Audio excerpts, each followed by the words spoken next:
আসসালামু আলাইকুম। শুরু করছি জনপদের খবর, সাথে আছি মুহাম্মদ রাইহান।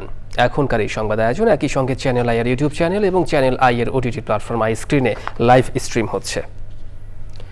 এবার আর দিনের ভোট রাতে হওয়ার কোনো সুযোগ নেই বলে জানিয়েছেন প্রধান নির্বাচন কমিশনার এএমএম নাসির উদ্দিন। সোমবার সকালে ভোটার তালিকা হালনাগাদ ও ত্রয়োদশ জাতীয় সংসদ নির্বাচন উপলক্ষে ময়মনসিংহ অঞ্চলের নির্বাচন কর্মকর্তাদের সঙ্গে মতবিনিময় সভায় তিনি একথা বলেন। সিএসি বলেন, কোনো রাজনৈতিক বিতর্কে জড়াবে না নির্বাচন কমিশন। একটি অবাধ, সুষ্ঠু, নিরপেক্ষ ও সুন্দর নির্বাচন করতে এই কমিশন প্রতিজ্ঞাবদ্ধ। সিএসি আরও বলেন, ঢাকা দক্ষিণ সিটি মেয়র ইশরাক হোসেনকে শপথ করানোর দায়িত্ব স্থানীয় সরকার মন্ত্রণালয়ের। এ বিষয়ে নির্বাচন কমিশনের কিছু করার নেই।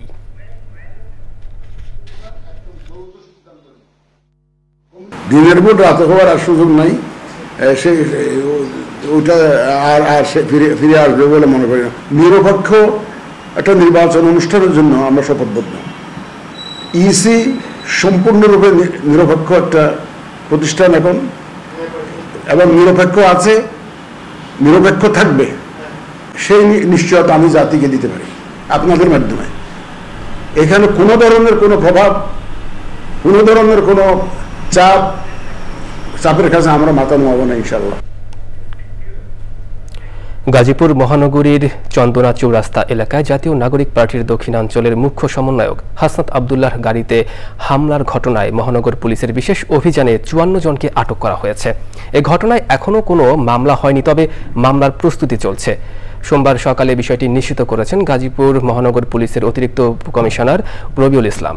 তিনি জানান, জুলাই বিপ্লবের একজন নেতার উপর হামলার ঘটনার পর থেকে মহানগর পুলিশের একাধিক দল হামলাকারীদের চিহ্নিত করতে কাজ শুরু করে। রোববার রাতে মহানগরীর বিভিন্ন এলাকায় জড়িতদের ধরতে বিশেষ অভিযান পরিচালনা করা হয়। খুলনা প্রকৌশল ও প্রযুক্তি বিশ্ববিদ্যালয়ের শিক্ষক সমিতির ডাকা কর্মবিরতি দ্বিতীয় দিনের মতো চলছে। বিশ্ববিদ্যালয়ের ক্যাম্পাসে বিশৃঙ্খলা সৃষ্টিকারী এবং শিক্ষক লাঞ্ছনায় জড়িতদের বিচার দাবিতে তারা এ কর্মসূচি পালন করছেন। সকাল 10টায় একাডেমিক ভবনে না গিয়ে শিক্ষকরা কর্মবিরতি অব্যাহত রেখেছেন।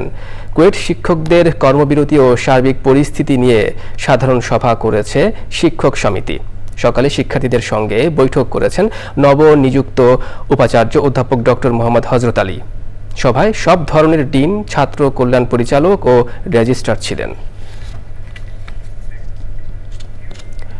মওলানা রইস উদ্দিন হত্যার প্রতিবাদ ও দোষীদের গ্রেফতার দাবিতে চট্টগ্রামে আহলে সুন্নাত ওয়াল জামাতের সড়ক অবরোধের সময় মুরাদপুর, বিবিরহাট, 16 শহর জামিয়া আহমদিয়া মাদ্রাসা এলাকায় পুলিশের সাথে সংঘর্ষের ঘটনা ঘটেছে।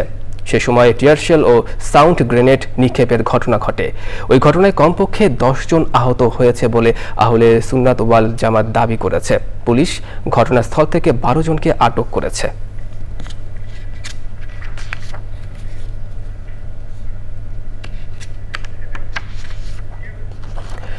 উন্নয়নের ছোঁয়া লাগেনি ময়মনসিংহের ফুলবাড়িয়ার বিভিন্ন সড়কে। ভাঙা রাস্তায় ঝুঁকি নিয়ে চলাচল করছেন যাত্রীরা। ক্ষতির মুখে পরিবহন চালক ও মালিক। সড়ক সংস্কারের আশ্বাস দিয়েছে স্থানীয় প্রশাসন। ময়মনসিংহ থেকে শেখ মহিউদ্দিন আহমেদের তথ্য, ভিডিও চিত্রে আল মুকসিদের রিপোর্ট। মেরামতের অভাবে ময়মনসিংহের ফুলবাড়িয়ার প্রধান সড়ক থেকে শুরু করে বিভিন্ন ইউনিয়নের সড়কগুলোর বেহাল দশা। ঝুঁকি নিয়ে চলাচল করছে মানুষজন। শুষ্ক মৌসুমে ধুলাবালি আর বর্ষাকালে কাদা পানি মারিয়ে চলতে হয় পথচারীদের। জ্যাম হয়, এই রাস্তার মোড়টার মধ্যে গাড়ি আটকে যায়, তারপর রাস্তাটা বড় হলে ভালো হইতো। আমরা আনিগনি করতে পারি না, ভ্যান দিয়ে আসার লাগে। এই রাস্তার কারণে অনেক হাসপাতালের দিকে রুগী যেতে পারে না। বৃষ্টির সময় আসলে এই যে জায়গাগুলোর মধ্যে পানি বেজে থাকে, আর গরমের সময় তো প্রচুর ধুলা ওঠে। রাস্তাতে চলাচল করুন না, এই কোমরে ব্যথা পাইয়া লেখিয়াও না। অটো মোটো উল্টা যায়, ভ্যান ট্রেন উল্টা যায়, অনেক রিস্কাওয়ালা পায় ব্যথা পায়। ভাঙা সড়কে চলতে গিয়ে প্রায় নষ্ট হয় যানবাহন। ক্ষতির মুখে পড়েন পরিবহন শ্রমিক ও চালকরা। ফুলবাড়িয়ার কথা শুনলে আমাদের ভয় করে। আমাদের রাস্তাঘাটটা এরকমই খারাপ যে মনে করেন যে কোনো গাড়ি ঠিকভাবে চলতে পারে না। ভাঙার কারণে আমাদের বেরিং জায়গা, ওইটা জায়গা, এই বাতি ভেঙে যায়, এটা সেটা বিভিন্ন ধরনের আমাদের ক্ষতি হয়। উপজেলা প্রশাসন জানিয়েছে, বিভিন্ন প্রকল্পের মাধ্যমে সড়কগুলো মেরামতের উদ্যোগ নেওয়া হয়েছে। আমরা যে সামনে এডিপি প্রকল্প বাস্তবায়ন করব, আমরা মিটিং করতেছি যে এই প্রকল্পগুলা, এই রাস্তা মেরামত বা রাস্তার সংস্করণ যাই বলি না কেন সেগুলোর কাজে যথাযথভাবে আমরা লাগাবো ইনশাআল্লাহ।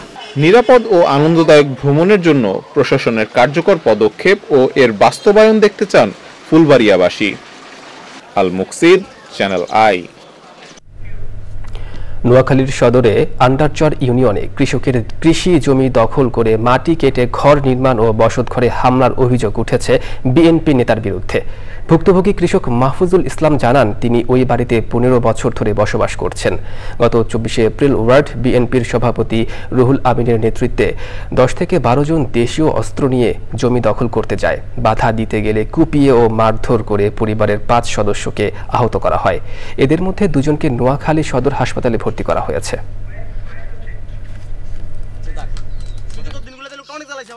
বাড়িতে কংক্রিট মারতেছে, কংক্রিট উঠে গেছে, যে কি করবা তুমি, কি করতেছো তুমি, তোমার কে আছে?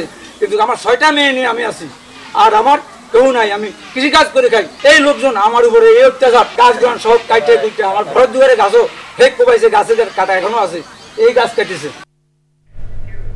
এবারে প্রতিনিধিদের পাঠানো তথ্য ভিডিও চিত্র নিয়ে রাজীব আহমেদের রিপোর্ট।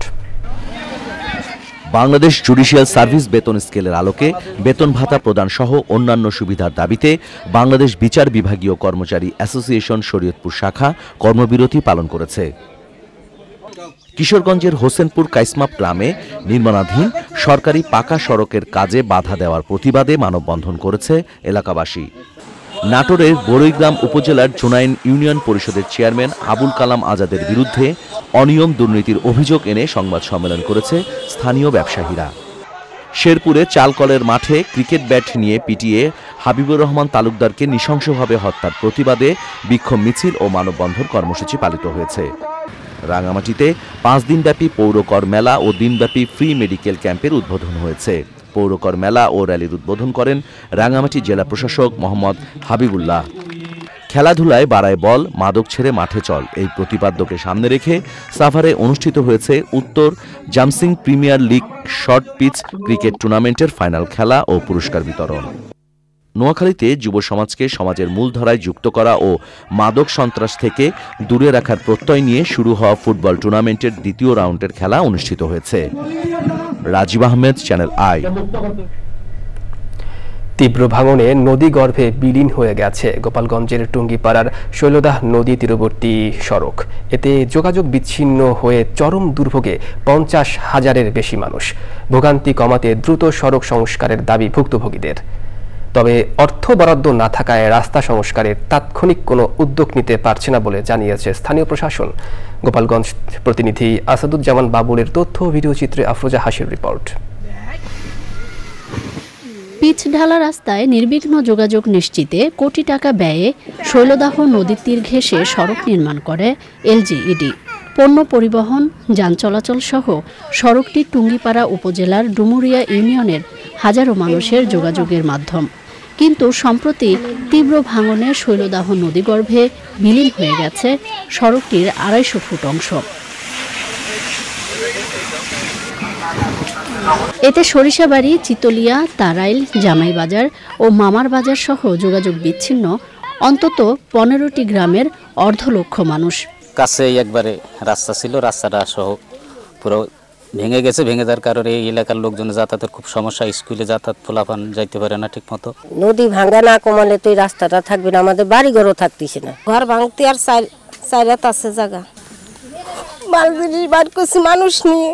আগে একবার ভাঙছে, সেখানে যে পাইলিং করছে, সে পাইলিং ও ট্রেকে নাই, ফিরে এবার ভেঙে গেছে। নতুন রাস্তা ঢালাই করছে, তাও ভেঙে গেছে। প্রতিদিন 10 থেকে 15 কিলোমিটার ঘুরে গন্তব্যস্থলে পৌঁছাতে হচ্ছে শিক্ষক, শিক্ষার্থী, চাকরিজীবী সহ খেটে খাওয়া মানুষকে। ভাঙন কবলিত এলাকা পরিদর্শন শেষে প্রয়োজনীয় অর্থ বরাদ্দ পেলে সড়ক মেরামতে ব্যবস্থা নেওয়ার আশ্বাস কর্তৃপক্ষের। আমরা যদি বরাদ্দ পাই, জরুরি ভিত্তিতে সেখানে সংস্কার কাজ শুরু হবে। আর নদী ভাঙনের ফলে যে পরিবারটি ক্ষতিগ্রস্ত হয়েছে, সেই পরিবারটিকে পুনর্বাসন করার জন্য আমরা আগামীকাল থেকে ওনার নিজস্ব জায়গায় উপজেলা প্রশাসনের পক্ষ থেকে একটি ঘর নির্মাণ করে দেব। অগ্রাধিকার ভিত্তিতে সড়কটি সংস্কারে সরকারের হস্তক্ষেপের দাবি ভুক্তভোগীদের। আফরোজা হাসি, প্রকৃতি ও জীবন ডেস্ক, চ্যানেল আই। জনপদের খবর আজকের মতো এ পর্যন্তই। একটু পর কৃষি সংবাদ দেখার আমন্ত্রণ জানিয়ে শেষ করছি। ধন্যবাদ সবাইকে।